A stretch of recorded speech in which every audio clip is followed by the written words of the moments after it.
முன்னாள் பாரத பிரதமர் ராஜீவ்காந்தி நினைவு நாளை முன்னிட்டு தமிழகத்திலிருந்து புதுச்சேரி வந்த நினைவு ஜோதியை புதுச்சேரி மாநில காங்கிரசார் ஐஎன்டியூசியினர் வரவேற்று சென்னைக்கு வழி அனுப்பி வைத்தனர். முன்னாள் பாரத பிரதமர் ராஜீவ்காந்தி கடந்த 1901ஆம் ஆண்டு மே 21ஆம் தேதி ஸ்ரீபெரும்புதூரில் படுகொலை செய்யப்பட்டார்.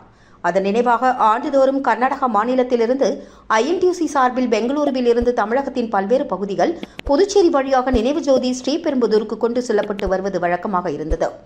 அந்த வகையில் 33வது நினைவு ஜோதி யாத்திரை கர்நாடக மாநில ஐஎன்டியூசி தலைமையில் நேற்று புதுச்சேரி வந்தடைந்தது. ஜோதி யாத்திரை குழுவினரை வழியனுப்பும் நிகழ்ச்சி புதுச்சேரி ரெட்டியார்பாளையத்தில் நடைபெற்றது.